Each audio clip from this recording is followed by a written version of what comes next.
Welcome to Conversations with Keith. I'm Keith Lockhart, the conductor of the Boston Pops, and this is my chance to introduce you to some of the people on the stage and behind the scenes who make the Boston Pops America's Orchestra. Playing in a world-class musical ensemble like the Boston Symphony and the Boston Pops may look like a lot of fun, and it is, but it also requires a lot of work. Playing an instrument is an athletic endeavor, requiring hours of work every day just to maintain the muscles that allow you to do your job. Unlike elite athletes, though, it's a lifetime commitment for most elite musicians. At an age where star gymnasts retire, the years of hard work are finally beginning to pay off, and a musician can look forward to another half century of having to stay in tip-top playing shape. A lot of great players burn out. It's simply a huge commitment, even if it is to something that you love. In my experience, those who manage to stay on top of their games the longest and still derive joy and motivation from the art of making music are people who have rich existences away from the world of orchestral playing. Some of them have other passions which allow them a refuge from music, and some of them seem to spend most of their lives surrounded by music, but the nature of their involvement goes beyond their relationship with their instrument. They are composers, arrangers, multi-instrumentalists. They are comfortable in multiple musical languages beyond the classical symphonic world in which they were trained. In other words, they keep it fun, and they enjoy a lifelong relationship with music as opposed to merely a relationship with their instrument, which at the end of the day is only a medium for music. With that long-winded intro, it's my pleasure to introduce to you one of the most multifaceted musicians I know. Most of you know only one of those facets. Anytime you hear a soaring John Williams horn solo with the Pops, or hear someone navigate the treacherous high notes of a Mozart symphony at the Boston Symphony, there's a good chance that the person responsible is my guest today.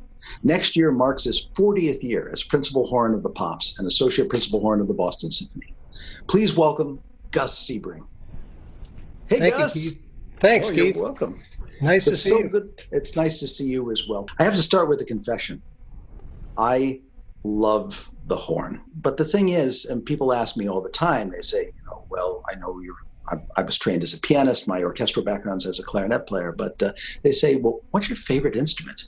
And I have two favorite instruments, the cello and the horn, because I think, especially being in love with the symphonic repertoire, it's when a composer has to say something more beautifully, more passionately, more grandly than any other time, they choose one of those two instruments. Mm-hmm. But I tell everybody that I would, at the end of the day, I'd pick cello because the pressure of playing horn is just too great. I don't think I'm tough enough to play the horn.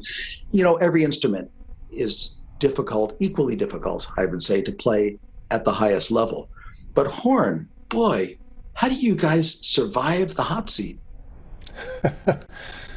Well, it's like anything. I think you get a knack for it. And of course, playing in the Pops, playing 5 nights a week of a big thick book, you're really in the groove. You get so that you're bulletproof. Your chops are like iron, and you can play any solo anytime because you never know what's going to be in any of our charts, whether they're classical or a rock tune that goes up to high Ds, or whether it's a delicate solo in the middle of some accompaniment to a great vocalist or something like that. So you kind of get into a groove with that, and I sadly miss that right now in this time because I sort of rely on that as a laboratory for sort of measuring where I am with my playing, and so now I need to measure everything at home, with practice and just keep trying to get better, because if you're not trying to get better, you're probably slowly sliding back. You're probably getting worse. Yeah. Well, it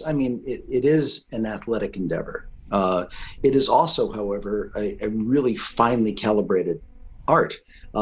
When people say, well, hey, what's so difficult about the horn? What I tell them is I put my fingers out here and I go, this much difference in pressure, make my fingers imperceptibly move together, is the difference between being the hero and the goat at any particular day. People don't understand that, with 3 valves and 1 valve which switches between the 2 horns, which I'll let you explain, you have to play all sorts of notes that are very fiendishly close together. Yes, this is true. This is true. I mean, with no fingerings at all, you can get, I don't know, in the teens of notes.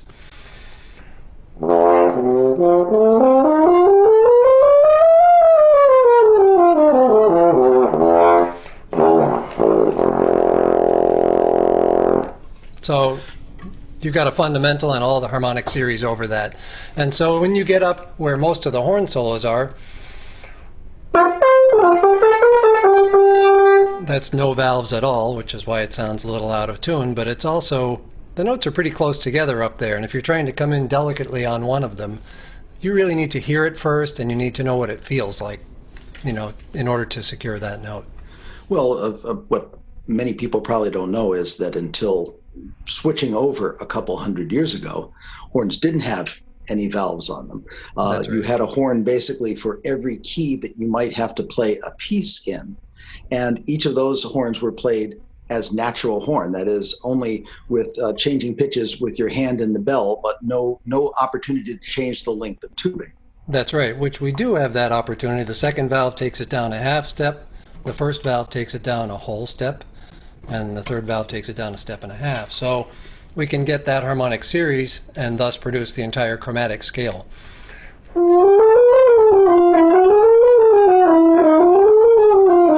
So there you have your chromatic scale and even tone throughout. And on top of that, I mean, it's like the Double Mint commercial. That horn that you're playing is two horns in one. That's right. The thumb valve allows you to play the natural horn. One of them is in F, and the other one of them is in B flat. So it gives you so much more versatility, and therefore so much more requirement of virtuosity than horn players had a couple hundred centuries ago. That's right. Most in days gone by, many horns were just in F, which is without the thumb valve depressed. And then when they came up with the double horn, when you push the thumb valve down, it shortens the horn by a perfect fourth. So you have this harmonic series, which puts the notes farther apart as you get up into that, what we call the cash register, where most of the solos are. I think it's really, really important to stay in good physical condition to play the horn. Regular aerobic exercise. We love to we run every morning with the dog. We paddle on the river that we live on, and I love to cycle. I should point out to everybody that when you're saying we, you are actually married to another horn player. Jane and I have been together for nearly 45 years now. Together, we've been married about 40 years, and over 40 years, and she puts up with my quirks, and she's the voice of common sense and the rock in the storm for me. That is great. Well, you're a local kid. I mean, where you live now is a couple miles from where you were born and grew up. You grew up in Concord, right? Yeah, we live literally where I grew up, and my dad had a Tuesday night symphony series subscription, and he would take me to the occasional concert. And oddly enough, I didn't have great aspirations of playing the horn in an orchestra back then. I had always many interests, and that was one of them. Did you start on horn? Was that your first? I started on trumpet in 4th grade. I came from a very musically active family. My dad played jazz guitar as an amateur. He knew a ton of music. His mother was a voice teacher, my grandmother. Each kid, as they reached 4th grade, took up an instrument, and when it came my turn, I took up the trumpet. And I played trumpet until 7th grade, when one of my younger neighborhood friends took up the horn, and I was like, that's way cooler than the trumpet. I never had any decent high register on the trumpet at all. My high register was terrible on the trumpet, and so the horn, high register is the equivalent of the trumpet middle register, so it just seemed more suited. What's unique about your role in orchestral playing? What have you learned about what we do by your work in the pops over the years? Well, I always like to say that I think I have the best horn job in the world. I even get a little emotional when I say that, because it's clearly just an unbelievable position for any musician in any orchestra. As associate principal in the BSO, I get to play concertos with the very best soloists on the planet. But when we get to pop season, we have the best, absolutely top shelf talent that comes in. I mean, we've played concerts with Sting, we played concerts with Pete Townsend and Roger Daltrey of The Who, Ben Folds, you name it. The variety of things we get to do, playing the national anthem at Sox games and Celtics games, and playing opening day at Patriots and Super Bowl. Super Bowl was incredible. The first one that the Patriots won down in the Superdome, that was just like, who gets to do that, What we feel And I've told Robert Kraft that often, that we are responsible for the dynasty. So. Of course. So some guys have man caves in their basement, and some of them have extensive workshops in their garage, but you have something totally different, kind of a combination of a modern recording studio, a musical museum, and a really cool junk store. My little musical playground, and I guess I've collected all these instruments over the years. Many of them have been with me as long as I've been in the orchestra. I use a little sound from here, a little sound from there, and kind of, piece things together into something that feels good. How about a tour? Sure, if you'd like to see. Welcome to my little musical playground here. This is my little instrument zoo, and we have a little bit of everything. We got a little percussion here. We got some guitars, basses, ukuleles, a lot of percussion, in fact. A 1940s vintage Hammond organ that has kind of a distinctive sound.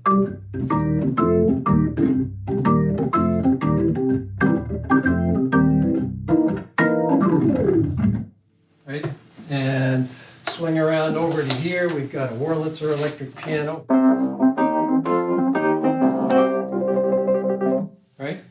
This is all reeds and pickups and things like that. Hammond organ's all hard tubes, and we've got a Fender Rhodes piano here that is a nice classic 1972.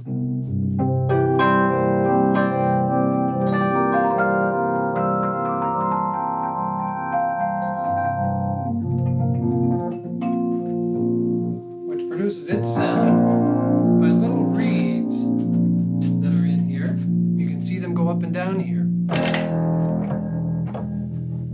And this is essentially a little tuning fork with the top part. And so if you can produce music like magic. All these vintage keyboards have been with me as long as I've been a member of the Boston Pops and Boston Symphony. And I've maintained a recording studio in my home since basically high school, even though then it was just basically a reel-to-reel tape deck that I bounced tracks back and forth on. But I've always just loved the recording arts, and from electroacoustic we move around to the digital realm, and this is where work goes on that I can transfer, I can arrange scores, I can record digitally, I can produce Sibelius scores for parts to put in front of my colleagues to play on the Symphony Hall stage. And we have so basically I'll show you a little bit about how this works. I'm using Apple Logic Pro X. And so we have sampled instruments called virtual instruments, and this is a sample of a single string piano called Una Corda. It's a very delicate instrument. I can bump down one and get some strings.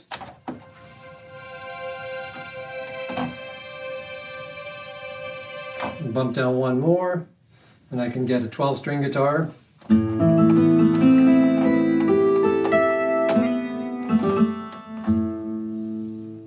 And then I would typically start with a track and then begin to add horn parts to it, and it would sound something like this. And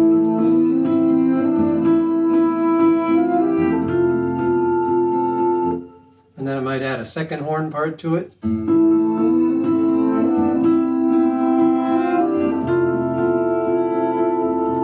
then I might even consider adding a third horn part to it. Put on my headphones for a second here. And I will show you how I actually add a track and create a horn section.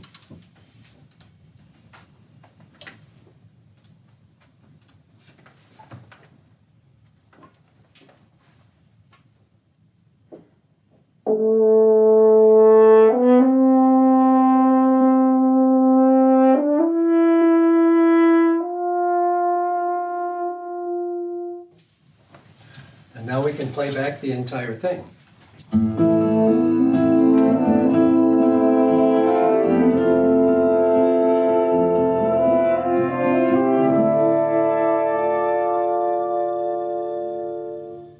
So that's just a short snippet to show you how easy it is to just create in this environment.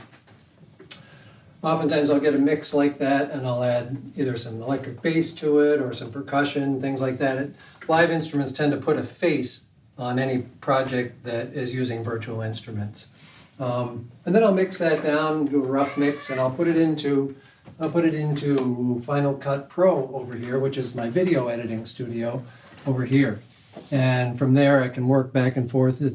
I can take imagery out on the river and bring it in here and play with it and manipulate it and fade and things like that. Write some music, put it in there, take the video, put it in there, and just kind of cross-talk back and forth between the audio and visual realm. In that way, I find it really nice to be able to just share the joys of living on this beautiful river, on this floodplain, magical Great Meadows, and it feels like a nice way to share those gifts with the general public. Wow, that is such a cool space. I'm really jealous, and even of some of the things you didn't have the time to talk about. In particular, the incredible array of horns you have on the walls. I assume they're all of historic interest. I'm assuming you're not using them as planters, but you probably don't play those ones regularly. Well, oddly enough, I actually do, and there are numerous reasons for why I might switch from one horn to another. Some are better for high playing, some are better for middle register or low register playing. Some have a particular tone quality, that just works in a certain situation. But that's your active collection, the Yes. ones on the wall. I assume you can't afford cases. No, actually, if you put them in the cases, they tend to tarnish and the valves freeze up and everything. It's much better. I think my colleagues would agree with me that it's much better to have them out. The valves stay more free and they don't corrode as much. If I'm sitting in the orchestra and rehearsing, and my colleagues will vouch for this, I'll bring more than one horn on stage. And if I have, even after I've rehearsed something, if I know I have a horn hanging on the wall at home that will do a job better, to me, if I'm used to it enough, there's no reason for me not to reach for that and have the proper tool for the job. That's cool. That's a really interesting way of looking at it. I just assumed that those were collection horns because of the way they were displayed. I have to say, of all those things on the walls, the thing I was most jealous of is something that you don't traditionally bring into Symphony Hall and leave under the stage to be played. I could have sworn that I saw an alphorn hanging there, which is an amazing, wonderful monstrosity with a real interesting background, having been used, I think, as communication devices across the Swiss Alps for hundreds and hundreds of years. And it's one of those instruments, how can I put this? We're about to see a demo, that, like the bagpipes, should never, ever, ever be played inside. They don't sound good inside, and everyone in the house will leave.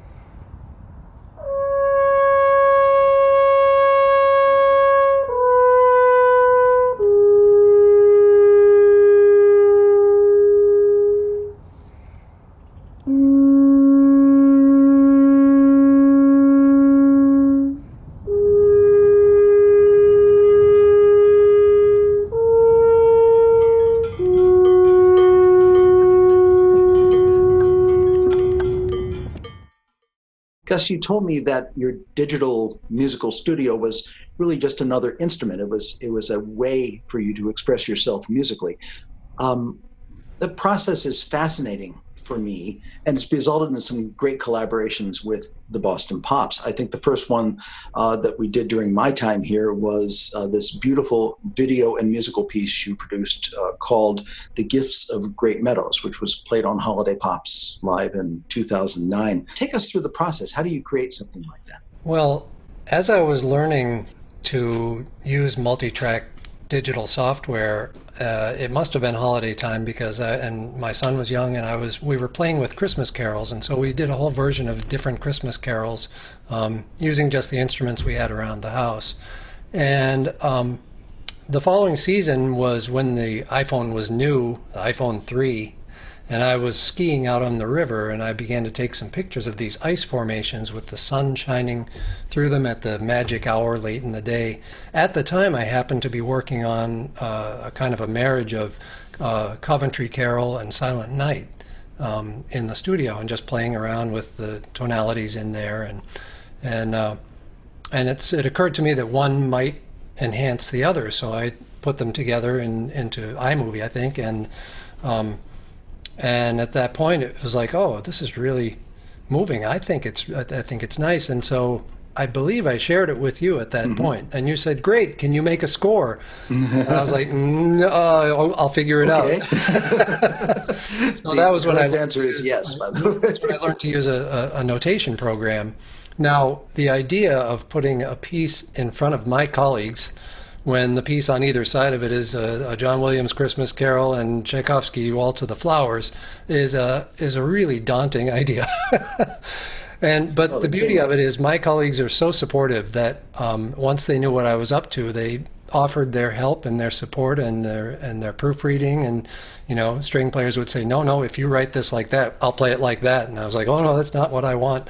So they would tell me how to write articulations and things like that. So it's, again, being in the best possible situation to have something like that transform from just being an in-studio creation to something that you could actually put in front of colleagues and project on our big screen. The result was absolutely beautiful, evocative, stirring, haunting in some sort of wonderful way, and just it somehow fit the bill wonderfully. And I'm looking forward to sharing it with still some more people. And we've just been talking about needing to revive that and bring it back to the pops because it was a very special moment. Ladies and gentlemen, this is Gus Sebring's, how shall we say, multimedia work, The Gifts of Great Meadows.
For me, one of the things that defines the orchestral experience is the collaborative effort involved.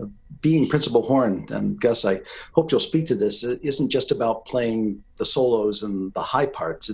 It's about leadership and molding the section into something cohesive, right? Absolutely. You know, we've been blessed with just a terrific horn section here. They can play anything, and we rarely have to talk about how we're going to play anything. We all seem to think on the same page, and of course, any one of them could be playing principal horn, can play all over the horn, and it's just a great joy to work with them all. Yeah, the versatility must really come in handy, I would think. Especially in the pops repertoire. You know, we play everything from Firebird to John Williams to, you know, Ravel or anything, you name it. It covers A little the rock and roll. Yeah, to rock and roll, and you know, and this section can do it all.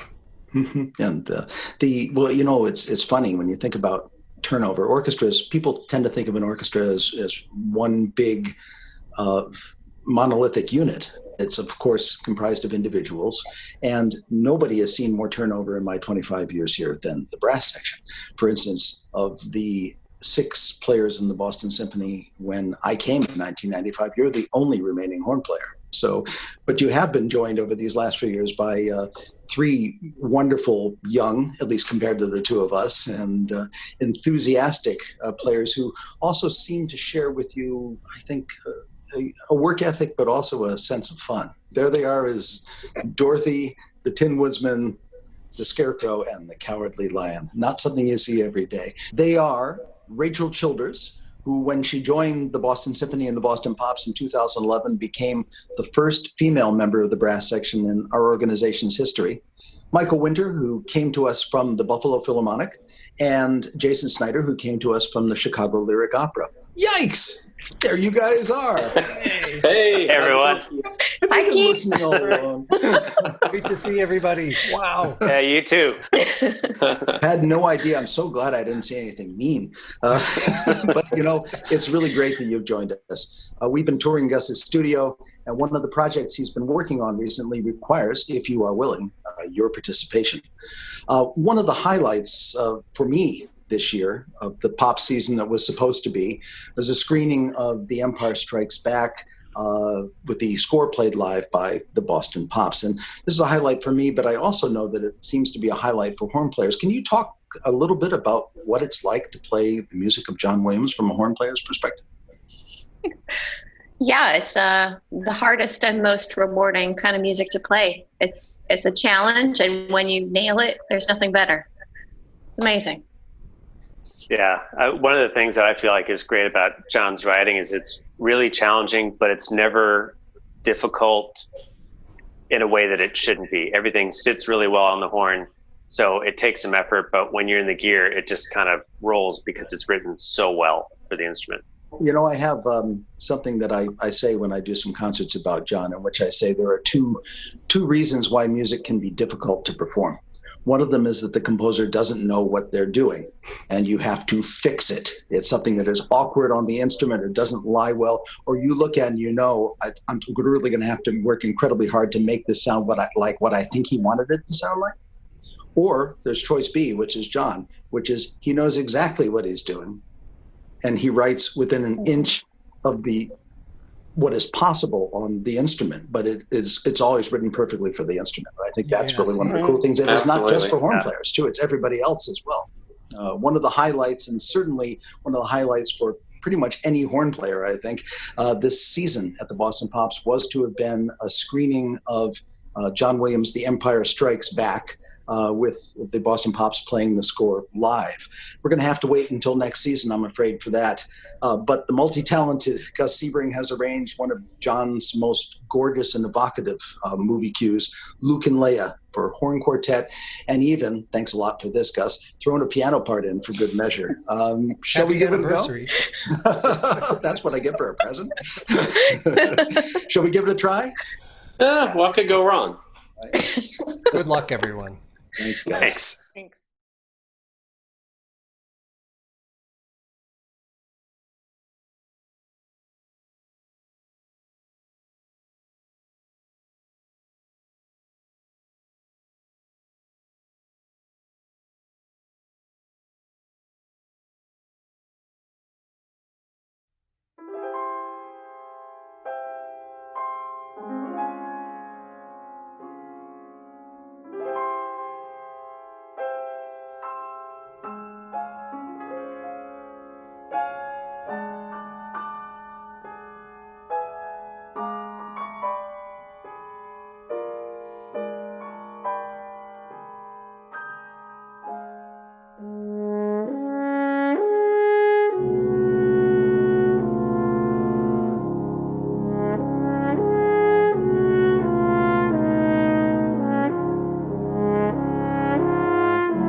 Thank you for watching Conversations with Keith. To see more musician-created content, visit bostonpops.org/at-home. Don't miss the next video by hitting subscribe.